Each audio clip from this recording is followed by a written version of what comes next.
বাংলাদেশের রাজনীতিতে শেখ হাসিনার আতঙ্ক ক্রমশ বেড়েই চলেছে। আর আওয়ামী লীগ সম্পর্কে মানুষের যে ভয়, অভাব, অভিযোগ এবং আতঙ্ক, এটিও সমানতালে বেড়ে চলেছে। কারণটা কি? আপনারা জানেন যে আওয়ামী লীগের অনেক শীর্ষ নেতা তারা এখন জেলখানাতে আছে এবং প্রায় প্রতিদিনই আওয়ামী লীগের বিভিন্ন স্তরের নেতাকর্মীরা ধরা পড়ছেন, অনেকটা সাঁড়াশি অভিযানের মতো। কিন্তু কোনো অবস্থাতেই সংগঠনটিকে দমন করা যাচ্ছে না। যারা জেলখানাতে আছেন, জেলখানাতে থাকলে মানুষের মধ্যে যে ধরনের ফ্রাস্ট্রেশন আছে, সেই ধরনের ফ্রাস্ট্রেশন তাদের মধ্যে লক্ষ্য করা যাচ্ছে না। প্রথম কয়েকদিন তারা বেশ নিশ্চুপ ছিলেন। রাশেদ খান মেনন, হাসানুল্লাহ কিনু, তাদেরকে হাত কড়া পরানো হতো বা এখনও হচ্ছে অনেক ক্ষেত্রে, কিন্তু তাদের হাসি বন্ধ করা যাচ্ছে না।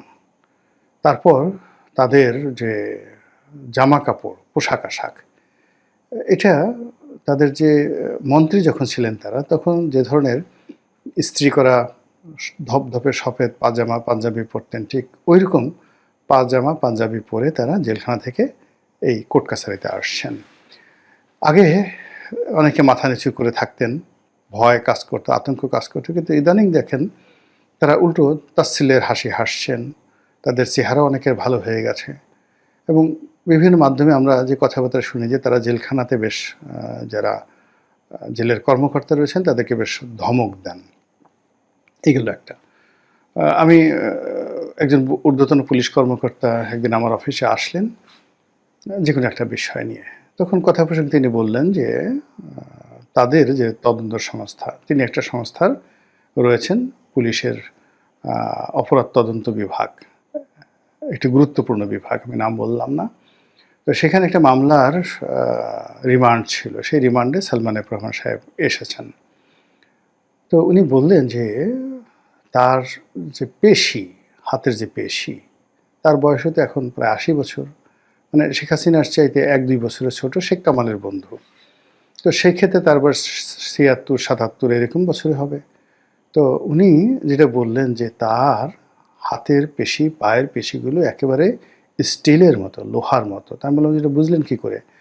যখন হ্যান্ডশেক করলাম বা উনি হ্যান্ডশেক করলেন, করার পরে সে যে কুয়াচ দিয়ে আমার হাতটা চাপ দিল, তাতে মনে হলো যে তার গায়ে অনেক শক্তি এবং আমি তার সাথে পাঞ্জা লড়ে পারবো না। এবং তিনি যখন চাপ দিচ্ছিলেন তখন তার হাতের পুরো পেশিটা, যাকে বলা হয় মাসেলগুলো, ফুটে উঠছিল। ২ নম্বর হলো যে তিনি বাংলায় তো একটু টেনে টেনে বলেন। তো সেই টেনে টেনে তিনি বললেন যে দেখো, একেবারে তুমি তুমি করে কর্মকর্তা, দেখো এইরকম ঘটনা আমার জীবনে অনেকবার ঘটেছে বা আমাদের জীবনে এগুলো অহরহ ঘটে, এটা কোনো সমস্যা না। তাহলে চিন্তা করুন, তার ফ্যাক্টরি জ্বালিয়ে দেওয়া হয়েছে, পুড়িয়ে দেওয়া হয়েছে, তার অফিস এখনও পরিপূর্ণভাবে সব অফিসগুলো চালু করা যায়নি, তার যে ইন্ডাস্ট্রিয়াল পার্ক যেখানে প্রায় ৬০,০০০ লোক চাকরি করতো, পুরো ইন্ডাস্ট্রিয়াল পার্ক বন্ধ, সব কিছু বন্ধ, কিন্তু তিনি একেবারে মোটেই হতাশ নন। এইগুলো এক। তার ঘনিষ্ঠ বন্ধু আনিসুল হক, সেই আনিসুল হক যিনি সাবেক আইনমন্ত্রী, তাকেও দেখলাম তার চেহারা অনেক ভালো হয়ে গেছে, আগের চেয়ে অনেক ভালো হয়ে গেছে। শাহজাহান খান মন্ত্রী, তিনি তো রীতিমতো যাকে বলা হয় একেবারে রাজার মতো যেভাবে ঢোলা পাঞ্জাবি পরে আসেন, তাতে মনে হলো যে মন্ত্রী শাহজাহান খান বা এমপি শাহজাহান খান বা সংসদীয় কমিটির সভাপতি শাহজাহান খান, তার চাইতে এখন আসামি শাহজাহান খান, তার দাপট অনেক বেড়ে গেছে। তারপর আরেকজন আছেন, শুধুমাত্র পলক একটু ভয় পাচ্ছে, পলক ভয় পাচ্ছে, বারবার মাপ চাচ্ছে, মুখ কালো। এটা আমি কারণ বলতে পারবো না, কিন্তু আওয়ামী লীগের আর একজন যে সংসদ সদস্য কবিরুল তালুকদার মুক্তি, সেই তাকে যখন ধরা হলো, তিনি জিন্স প্যান্ট পরা, 2 পকেটের সামনে হাত দিয়ে অনেকটা টম ক্রুজের কায়দায় তিনি পুলিশের অফিসে আসলেন এবং তাকে দেখে পুলিশের যে body language, as it is মনে হলো কিং হ্যাজ কাম, রাজা আসছে, ওইরকম একটা ব্যক্তিত্ব তিনি ফুটিয়ে তুললেন। এটা আমার কাছে খুব অবাক লাগলো যে এই এত আত্মবিশ্বাস তার আসলো কোত্থেকে। এরপরে ডাক্তার দীপুমণিকে নিয়ে আমি খুব হতাশ ছিলাম। এর কারণ হলো এই ভদ্রমহিলাকে ডিম মারা হয়েছে, কয়েকবার থেকে খুবই আদালতে উঠাতে গিয়ে খুব হেনস্থা করা হয়েছে। তারপরে তাকে জ্যাকেট পরানো হয়েছে, কিন্তু ইদানিং দেখা যাচ্ছে যে তিনি ভালো শাড়ি পরে আসছেন।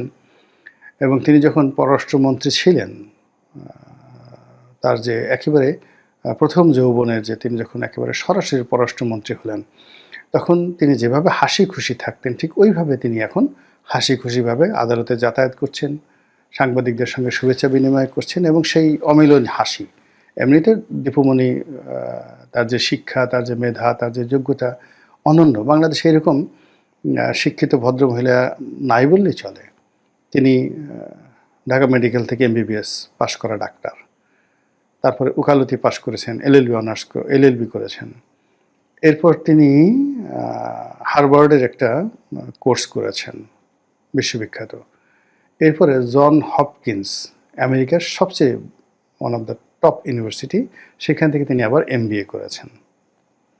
এবং তার বাবা তার ভাই, মানে তার যে বংশ চাঁদপুরে one of the royal family. তো এই যে ভদ্রমহিলা, তিনি একেবারে স্বাভাবিক হয়ে গেছেন। তো মানুষ তখনই স্বাভাবিক হতে পারে যখন তার কাছে চমৎকার একটা আশা থাকে, সুসংবাদ থাকে। আদারওয়াইজ পৃথিবীর সব চাইতে পাওয়ারফুল ম্যান তিনিও জেলখানাতে গিয়ে হতাশাগ্রস্ত হয়ে পড়েন। নেলসন ম্যান্ডেলার মতো মানুষ পড়ে দেখেন, কিংবা মহাত্মা গান্ধী, তার যে আত্মজীবনী পড়ে দেখেন। তারপর যাকে বলা হয় মাওলানা আবুল কালাম আজাদের ডিসকভারি ইন্ডিয়া পড়ে দেখেন, বঙ্গবন্ধুর আত্মজীবনী পড়ে দেখেন। প্রতি মুহূর্তে তারা হতাশার সাগরে ডুবেছিলেন। তাদের মনে হচ্ছিল আজকে বোধহয় তার জীবনের শেষ দিন। শেখ হাসিনাও আমাকে একদিন বলেছিলেন যে 1/11-এর সময় তিনি যখন জেলে ছিলেন, তার কাছে মনে হতো আজকেই বোধহয় তার জীবনের শেষ দিন, এরকম মনে হতো। আমি নিজে যখন জেলে ছিলাম, প্রতিদিন একটা ভোর হতো বা একটা রাত হতো, বিভৎস একটা ভোর, বিভৎস। তারপরে একটা রাত আসতো, বিভৎস। কোনো কিছুতেই শান্তি নেই, খাওয়াতে হজম নেই, কোনো কিছু ভালো লাগে না। আমি জেলখানাতে ঢুকলাম, আমার চোখে কোনো সমস্যা ছিল না। উইদিন 24 ঘন্টার মধ্যে হঠাৎ করে দেখলাম যে আমি চোখে দেখি না, চশমা লাগলো, নতুন চশমা নিতে হলো। কোনোদিন আমার দাঁতের সমস্যা ছিল না। 1 সপ্তাহ পরে দেখলাম যে আমার দাঁত এমন ক্ষয় হয়ে গেছে, এরপর আমার দাঁতে ফিলিংস করতে হলো। এর আগে কোনোদিন আমার দাঁতে এই ধরনের সমস্যা ছিল না। তো ওখানে সাইকোলজিক্যালি এরকম একটা অবস্থা তৈরি হয় যেখানে মানুষের মোরাল ক্যারেজ বলে কিচ্ছু থাকে না। এর আগে যখন সালমান এফ রহমান, আমি যে রুমটাতে ছিলাম সেই রুমে সালমান এফ রহমান সাহেব ছিলেন। তো গিয়াসউদ্দিন আল মামুন সাহেব বলতেন যে এখানে সারাক্ষণ তিনি কান্নাকাটি করতেন, সারাক্ষণ কোরআন শরীফ পড়তেন, এবং বলতেন যে তিনি জেল থেকে বের হয়ে আর জীবনে এই ধরনের কর্ম করবেন না। তো সেই সালমান এফ রহমান এই সময়টাতে এসে কোনো অনুশোচনা নেই, ভয় নেই, তওবা নেই, কোনো কথা নাই, তিনি আরও আত্মবিশ্বাসী হয়ে পড়ছেন। এই মাহমুদুর রহমান আমার দেশের, আমরা একসাথে জেলে ছিলাম। মামুন, গিয়াসউদ্দিন আল মামুন, তারেক রহমান সাহেবের বন্ধু, সারাক্ষণ কোরআন শরীফ ছাড়া, মানে মনে হয় যে না শুধু সারাদিন অলি আল্লাহ হয়ে গিয়েছিল একেবারে রীতিমতো। সারাক্ষণ কোরআন শরীফ পড়তেন, নামাজ কালাম থেকে শুরু করে, তসবিহ তাহালিল থেকে শুরু করে, তওবা ইস্তেগফার থেকে শুরু করে, আত্মসমালোচনা, কী কী অন্যায় করেছেন, ভুল করেছেন, সব কিছুর জন্য তার অনুশোচনা ছিল। এই জেলখানা। তো সেই জেলখানাতে গিয়ে যখন কেউ আবার রিগেইন করে, স্বাস্থ্য ভালো হয়, শক্তিমত্তা বেড়ে যায়, আত্মবিশ্বাস বেড়ে যায়, তখন তাকে ভয় না পেয়ে কোনো কারণ নেই, যেটা আওয়ামী লীগকে নিয়ে এই মুহূর্তে হচ্ছে। এই গেল এক। 2 নম্বর হলো যে শেখ হাসিনা। এখন শেখ হাসিনা প্রবাসে আছে, দিল্লিতে আছে। প্রথম কিছুদিন আমরা তার কথাও শুনতে পাইনি, ছবিও দেখতে পাইনি। এরপরে অল অন এ সাডেন আমরা জানতে পারলাম যে তিনি সেই গান গাচ্ছেন। তারপরে তিনি ওই লোদি গার্ডেন, দিল্লির অভিজাত একটা পার্ক আছে, তো তাকে নাকি সেই লোদি গার্ডেনে ঘোরাফেরা করতে দেখা গিয়েছে। পরবর্তীতে জানলাম যে তিনি রয়্যাল মেহমান হিসেবে, রাজকীয় মেহমান হিসেবে ইন্ডিয়ার, মানে একেবারে অন্য দেশের যে রাষ্ট্রপ্রধান, অর্থাৎ দালাই লামাকে তারা যে আশ্রয় দিয়েছে, ভারত আশ্রয় দিয়েছে, অন্য একটা দেশের প্রেসিডেন্টের যে প্রোটোকল, সেই প্রোটোকল দিয়ে দালাই লামাকে আশ্রয় দিয়েছে। ঠিক দালাই লামার স্ট্যাট আছে, শেখ হাসিনাকে দিল্লিতে রাখা হয়েছে। বিশাল বাংলো, মানে এখানে যমুনাতে ডক্টর মোহাম্মদ ইউনূস যেভাবে আছে তার চেয়ে অনেক অনেক ভালো। এর কারণ হলো ইন্ডিয়া মানে যমুনা তো মানে ইভেন কি আমাদের যে গণভবন, আপনারা যারা সফদরজং রোড দিল্লিতে গেছেন, হুমায়ুন রোডে গিয়েছেন, যেখানে মন্ত্রী মিনিস্টাররা বসবাস করে, কোনো মন্ত্রীর বাড়িতে, রাজনাথ সিংয়ের বাড়িতে যদি আপনি যান, অমিত সিংয়ের বা অমিত শাহের বাড়িতে যদি যান, তাহলে আপনি দেখতে পাবেন যে আমাদের দেশের গণভবন বা বঙ্গভবনের যে জৌলুস, তার চেয়ে ভারতের যে কোনো মন্ত্রীর বাসভবন বা গভর্নরের বাসভবন, এটার বিলাসিতা বলে আপনি শেষ করতে পারবেন না। এর কারণ হলো ওই যে ব্রিটিশ জামানাতে ব্রিটিশ ভাইসরয়, গভর্নর জেনারেলদের যে স্ট্যাটাসগুলো ছিল, মন্ত্রীর যে স্ট্যাটাস ছিল, ঠিক সেম স্ট্যাটাসটা তাদের মন্ত্রী মিনিস্টারের জন্য তারা বরাদ্দ রেখেছে। কেবলমাত্র মুখ্যমন্ত্রী যারা হয়, প্রাদেশিক সরকার যেমন মমতা ব্যানার্জি, তাদের জন্য অতটা জৌলুস থাকে না, খুব সাধারণ জীবনযাপন থাকে। কিন্তু পশ্চিমবঙ্গে যিনি গভর্নর আছেন কেন্দ্রীয় সরকারের, তার জৌলুস দেখলে আপনি শাহাবুদ্দিন চুপ্পুকে মনে হবে একটা ডিসিও না। পশ্চিমবঙ্গে যিনি কেন্দ্রীয় সরকারের গভর্নর হিসেবে আছেন, তার বাড়ির জৌলুস যদি দেখেন, আপনার এখানে গভর্নর মানে বাংলাদেশে যে শাহাবুদ্দিন চুপ্পুর বাড়ি গণভবন, বঙ্গভবন, সেই বঙ্গভবনের জৌলুস দেখে আপনার মনে হবে এটা কোনো বাড়িই না।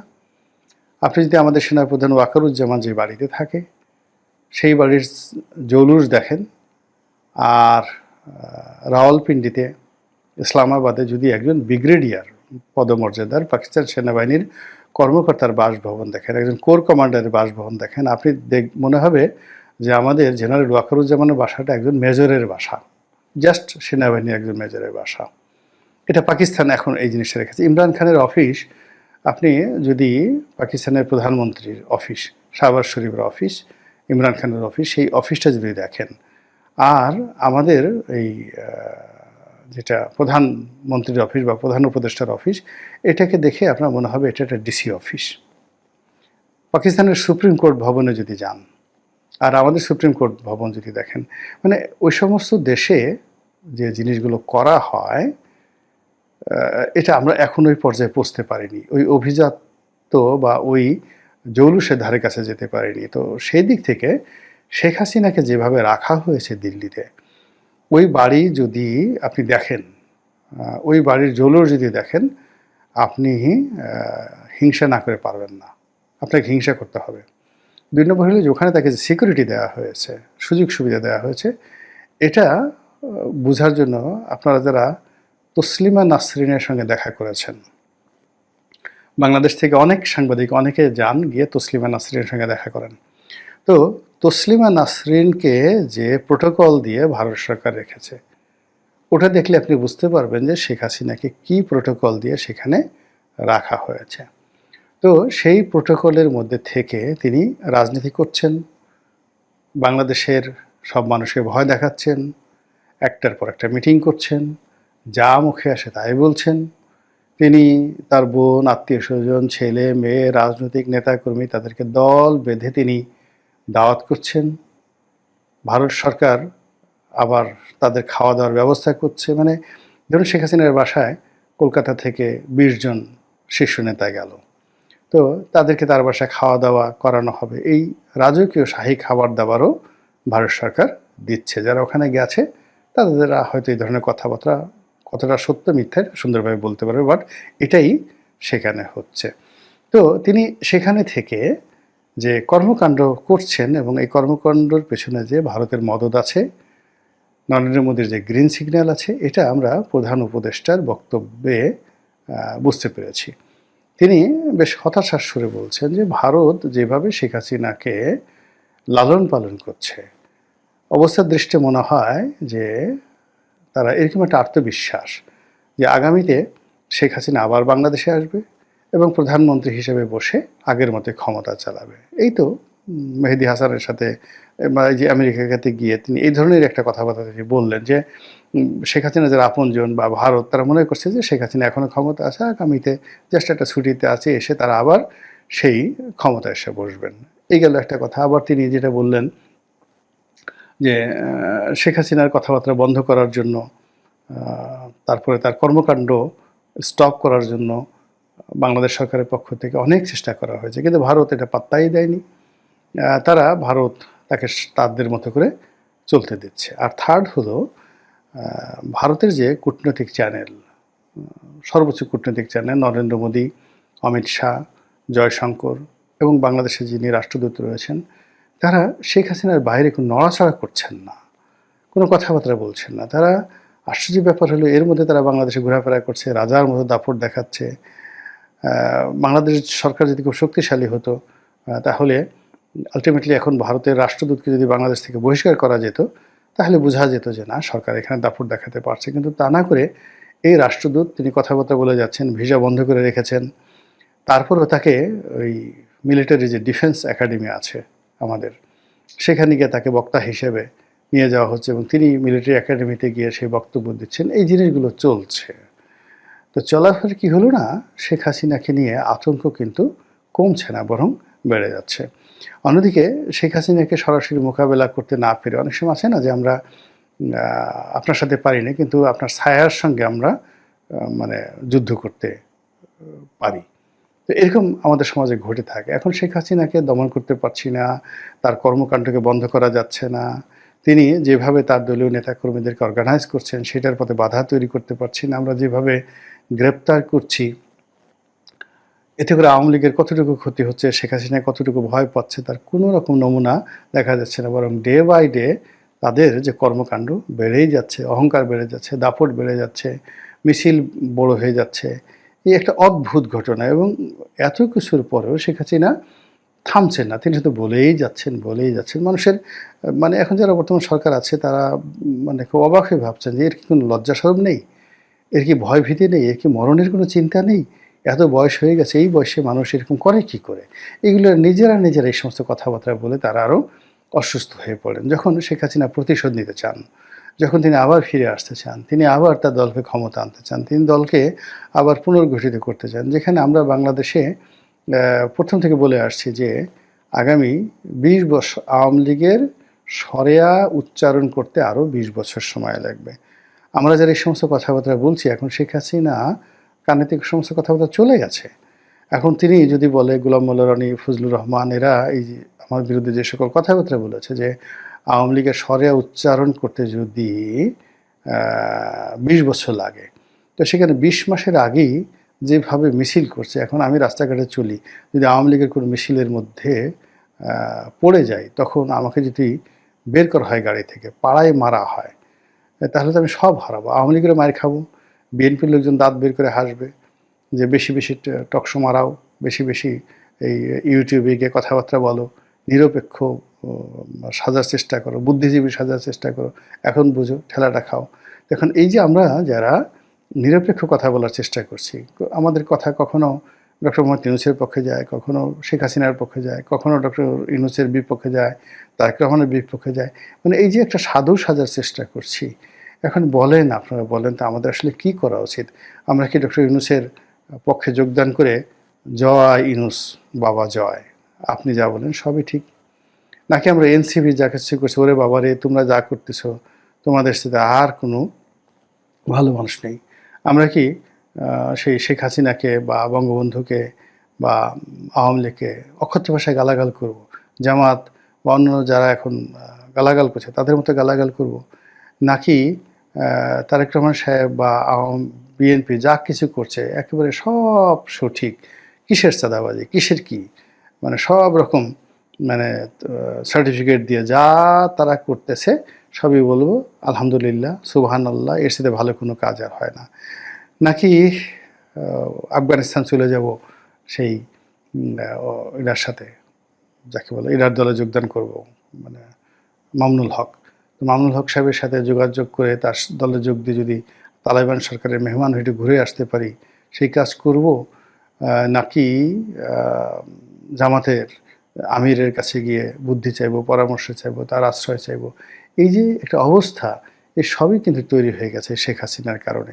সব পরিবেশ সব এলোমেলো করে দিয়েছে।